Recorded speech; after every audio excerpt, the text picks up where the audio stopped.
Imagine sweating under the midday sun, hammer in hand, fixing up your family's ancient shed that's older than most folks' mortgages, when suddenly, tires screech like a bad action movie, and out steps the self-appointed dictator of suburbia, ready to enforce rules that don't even apply.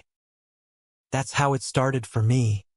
Elias Thorne, the guy the neighborhood whispers called a recluse troublemaker, just because I keep to myself and don't bow to their petty lawn ordinances. But oh, how the tables turned when her power trip unraveled into a hilarious parade of blunders, exposing the rotten core of HOA hypocrisy.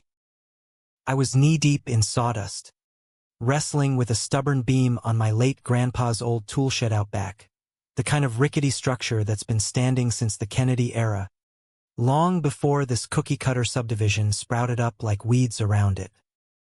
The air smelled of fresh pine and old memories, and I was finally making progress after years of letting it rot. Then came the screech, tires on gravel, sharp as nails on a chalkboard. I peeked over the ladder, wiping sweat from my eyes, and there she was, Vivian Hargrove, the undisputed empress of Willow Creek HOA. Late 50s, with a helmet of bleached blonde hair that looked like it could slice bread, clad in a pastel power suit that screamed, "I chair the committee," and those aviator shades perched on her nose like she was auditioning for a bad cop show. She strutted up to the shed's edge, clipboard flapping like a weapon, lips pursed in that signature judgmental smirk. "Elias Thorne," she barked, not even bothering with a hello.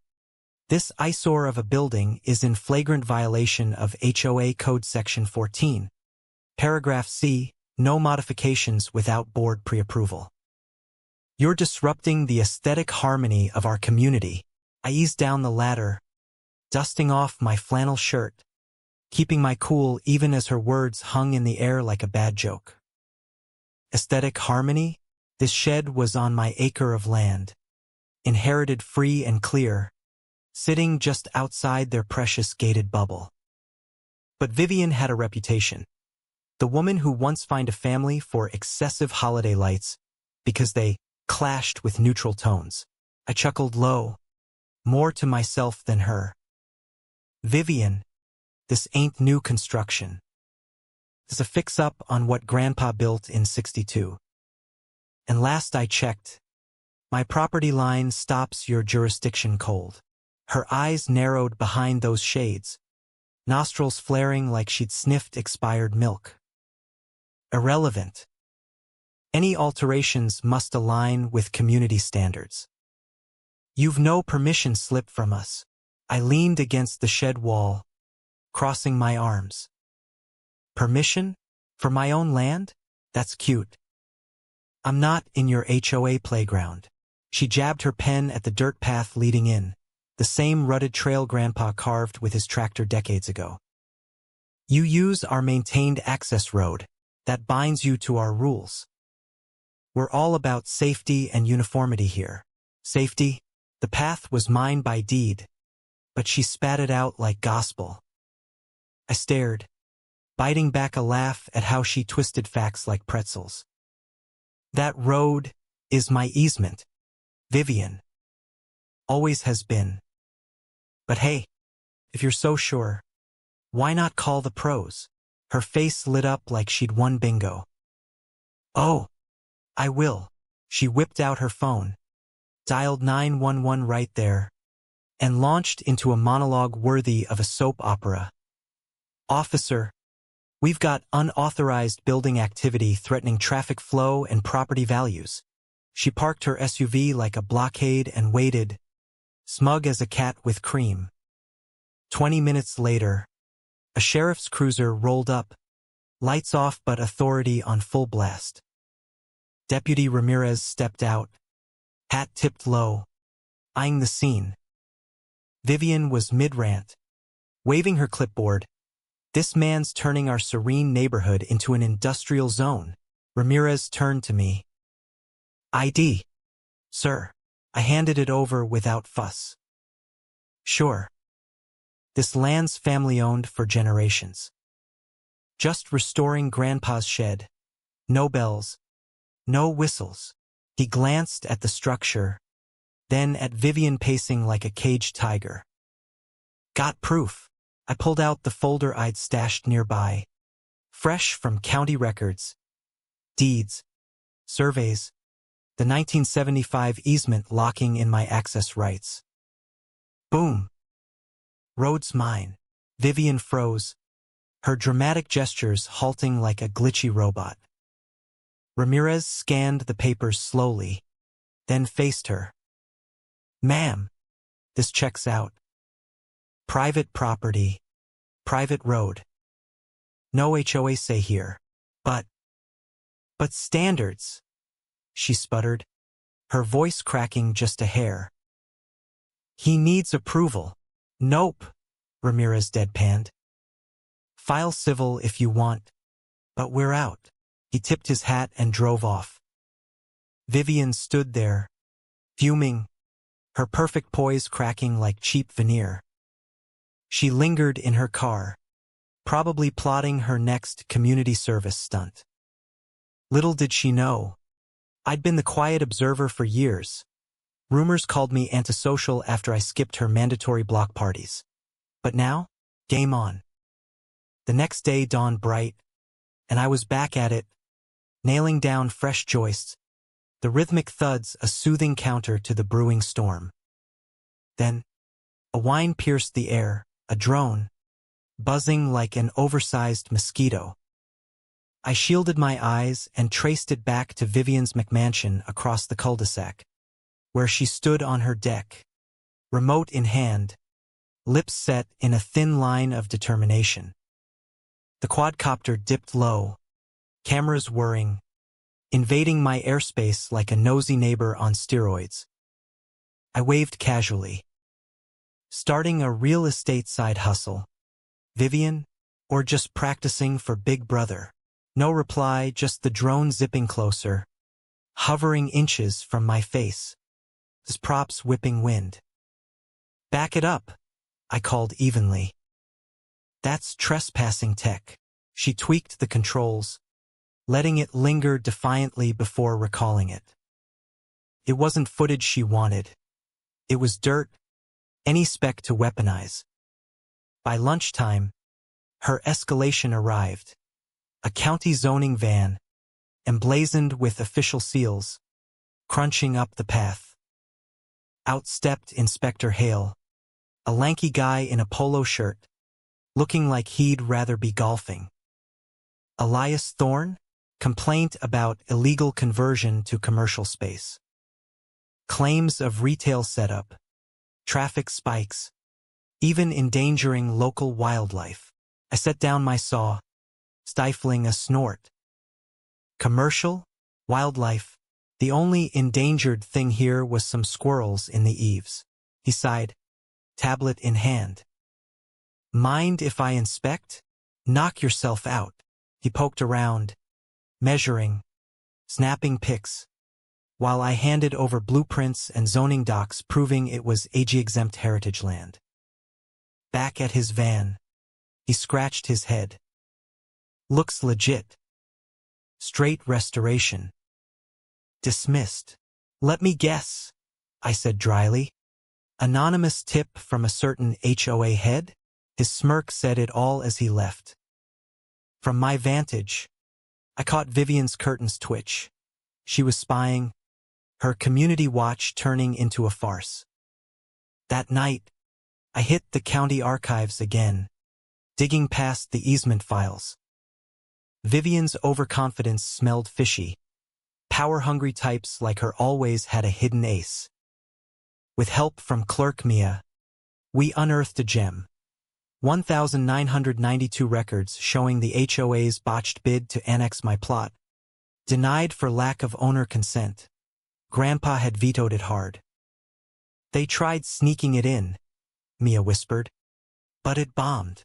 I snapped photos, got cert copies, then phoned my old pal Lena, a sharp land law attorney who'd seen her share of HOA horrors. This reeks, she said over coffee the next morning at the shed. False jurisdiction claims? That's overreach gold. If they've spent dues chasing phantoms, it's misappropriation city. I nodded, gears turning. Vivian preached transparency at every meeting, but her actions screamed control freak. Then came the afternoon bombshell. Strolling the fence, I spotted her at the boundary stone, a weathered marker etched with family initials.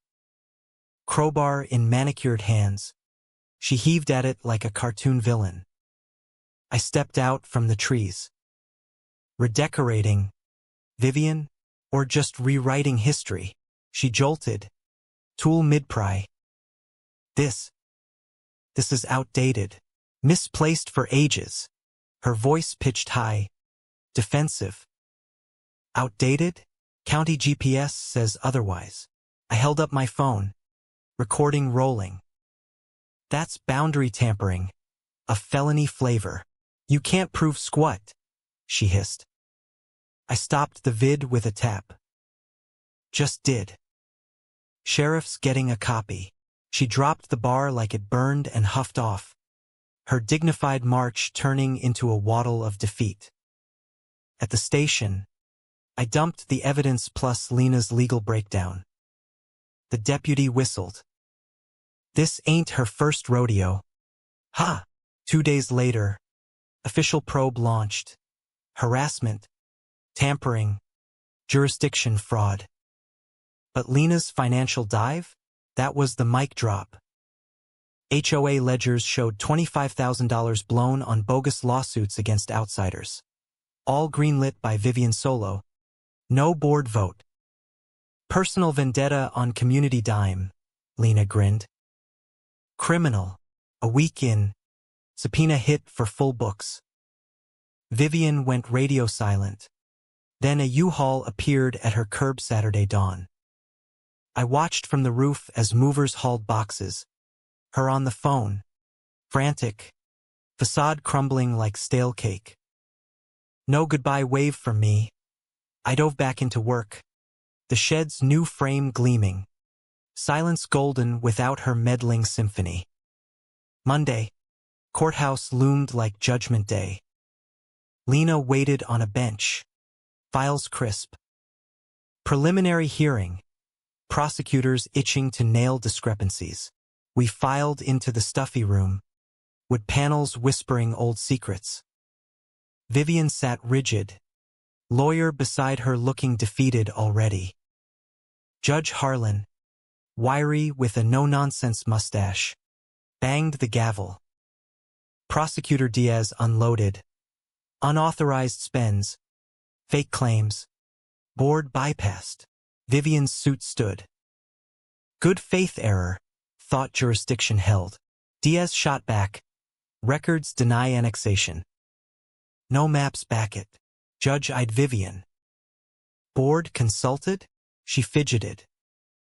I acted for safety. Noise. Hazards. Diaz interrupted. No proof. Private land. Confirmed. Judge sighed. Full audit ordered. Hargrove. No decisions till done. She stewed. Lips white. As we exited. Lena smirked. Unraveling? Understatement. Back at the shed. 2 state vans idled. Consumer affairs duo. Clipboards ready. Tip from inside. HOA shenanigans. I showed docs. The cease and desist Vivian mailed. Civil gold. They nodded. Then Tommy Hale emerged from bushes. Ex-board vet. She's a tyrant. Find my aunt for a partisan garden sign veggies. He handed a USB. Real minutes. She faked him. That night. New cam installed. At 2 a.m. Ping. Shadowy Vivian snooping. Gloves and purse giveaway. Deputy got the tape. Trespass plus? She's toast. 2 days on. Unanimous boot. Vivian ousted at packed emergency meet. Tommy at podium. Audit incoming. Restitutions too.